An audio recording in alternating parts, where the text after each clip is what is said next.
Yeah, we are talking about, ladies and gentlemen, as it's officially the birthday of the Xbox Series X, and within just 2 more days, it'll be the birthday of the PS5. And I know you guys might be saying, how are you making a 1 year anniversary video, and it's not even officially 1 year yet?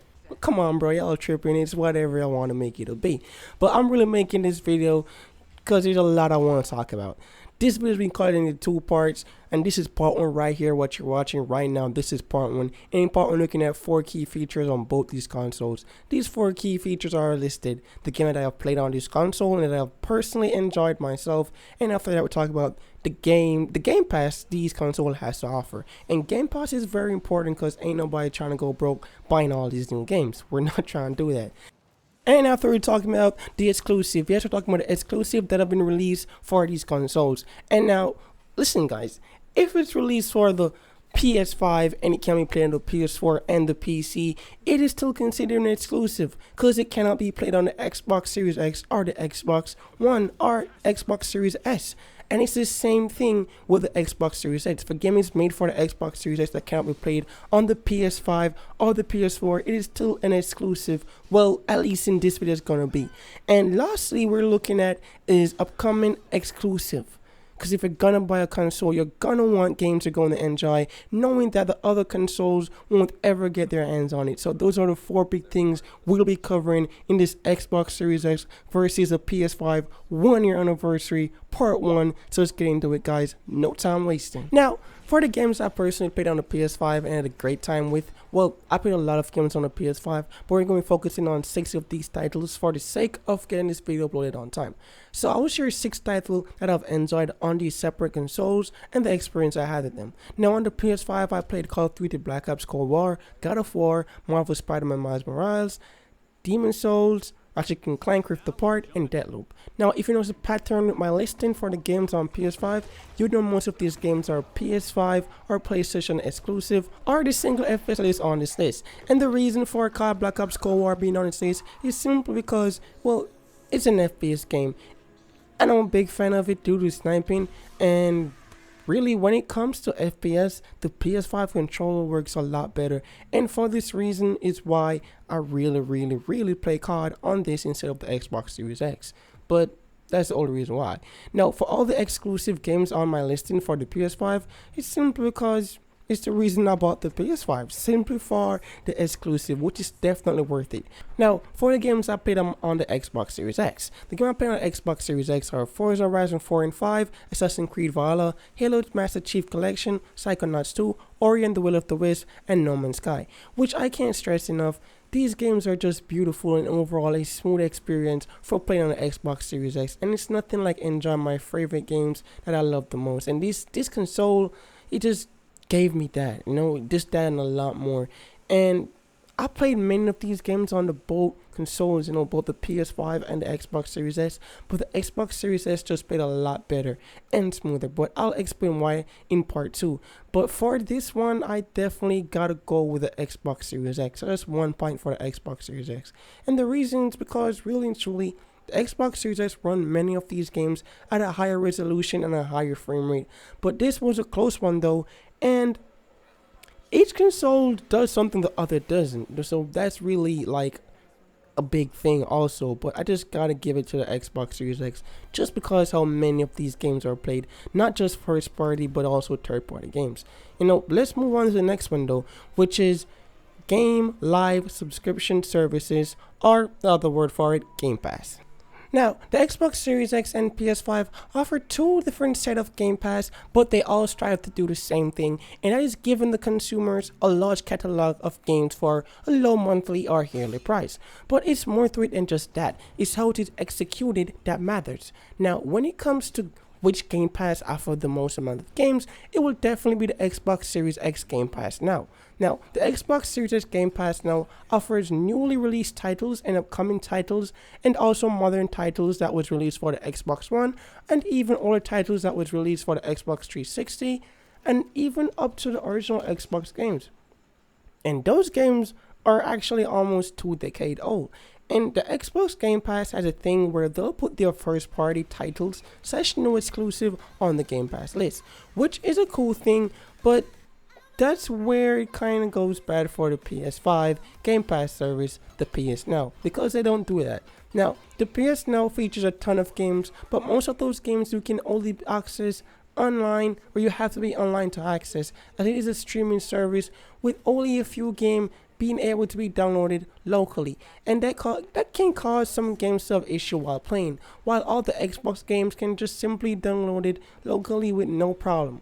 While the PS Now offers PS5 games and PS4 games and PS3 games and PS2 games, the games they offer can also be found on the Xbox Game Pass, and you will probably enjoy them on the Xbox Series X a lot better. But of course, you can't find PlayStation exclusive on the Xbox Game Pass. So if you want to play PlayStation exclusive, that's where I recommend PS Now. Now, let's talk about some of the benefit these live game subscription services has to offer. Now, one of the benefits for both the Game Passes on the Xbox Series X and the PS5 is that all of these games can be played on PC.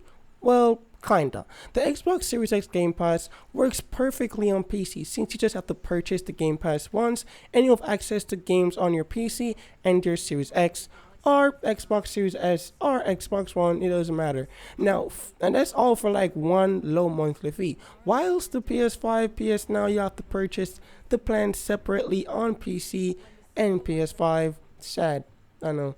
I don't know if this is still the same thing, but it was the last time I tried.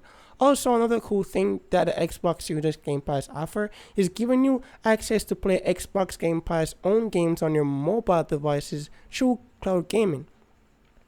The PS5 have something similar called Remote Play, but it's just not as smooth. So, who on the topic of Game Pass or live game subscription?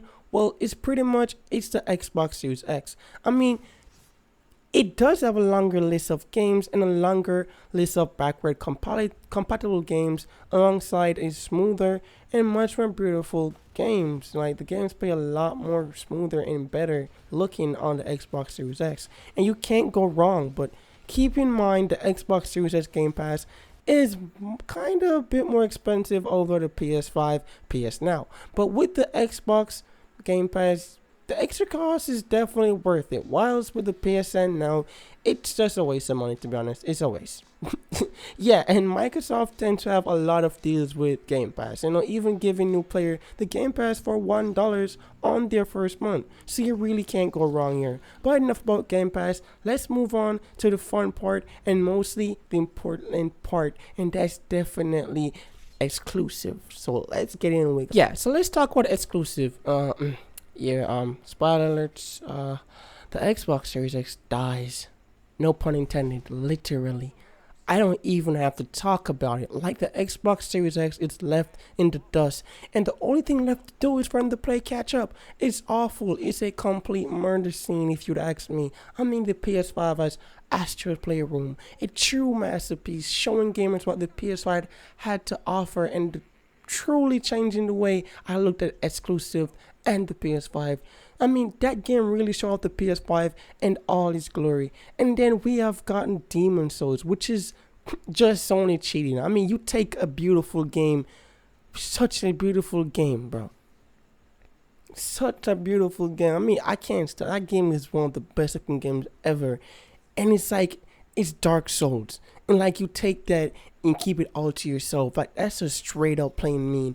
And if that ain't bad enough, look at Spider-Man Miles Morales. One of the most beautiful game, and definitely the game that gave the PS5 a boost run ahead.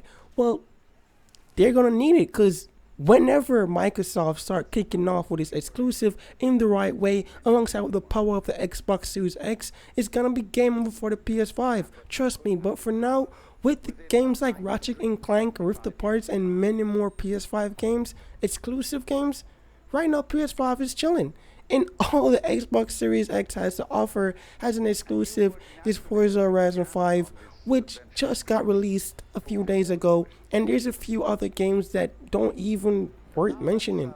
Well, we just have to give this win to the PS5 as the current king of next-gen exclusive.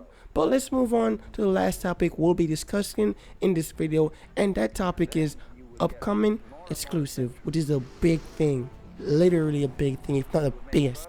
Now, let's wrap up this part 1 of the Xbox Series X versus PS5 on a race through video with the upcoming exclusive. Now, as I said not too long ago, if Microsoft can get their game together and deliver some badass exclusive, the PS5 would be doomed. But that ain't really looking like it. The PS5 is not planning to go that way, as the PS5 have a amazing lineup of upcoming exclusive, and let me just list them for you. Now, the PS5 has the long-awaited Horizon Forbidden West, which is slated for a February 2022 release date, and also God of War Ragnarok coming in 2022 alongside with Gran Turismo 7, Sifu, Stray, Forspoken, Lost Soul Aside, Final Fantasy 16, Quantum Arrow, Heavenly Body, and Pragmata, which is a time exclusive.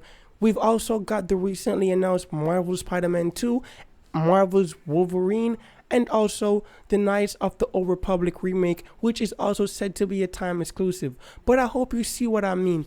With an exclusive, upcoming exclusive lineup like that, the Xbox Series X has a lot. Well, they have to have a lot of crazy competitors to match up. So let's see what the Xbox Series X has to offer for upcoming exclusive. The Xbox Series X has Halo Infinite, which is to be released in December of this year. Also, there's Fable, Tale of Decay 3, Starfield, Shredder, Shredders actually, a game that was to be released in December also, but this release date got pushed back all the way into February of next year. I did not even know that. But no worries, the Xbox Series X also has Crossfire X, and this game is deemed the Xbox Series X CS:GO. I mean, it's CS:GO for the Xbox Series X alone. That's a lot. There's also Redfall, Warhammer 40k, Dogtide, and another big one, Senua Saga Hellblade 2, and followed up by another big one, Stalker 2 Heart of Chernobyl. So that's a lot. That's a lot. That's a lot of exclusive. Jeez, I can't wait. Literally, I can't wait. 2022, you're taking too long. I can't wait, but there's a lot of games to get into, dive into, and enjoy. I'm not even kidding. I can't wait. At this point, I really just... And you know what? The PS5 has a bit more exciting exclusive, but the Xbox Series has got a lot of fighters on their side as well. But is it enough to beat the PS5 upcoming exclusive list? Well, it was close, but not close enough. The amount of top tier confirmed exclusive the PS5 has right now is just amazing. So the PS5 also has to take this one for upcoming Xbox exclusive. But don't be sour as yet, Xbox Series X owners and supporters, and don't jump for joy as yet, PS5 owners and supporters, as this is only part 1 of 2, and in the next video we'll be taking a look at more physical and a lot more seriousness between these two consoles, as we'll be looking at raw performance, specs, graphics and gameplay qualities, and accessories, the console design, and also the pros and cons. Only then can we find a true winner, as part 1 is ended, has a tie with the Xbox Series X with 2 points and the PS5 also with 2 points.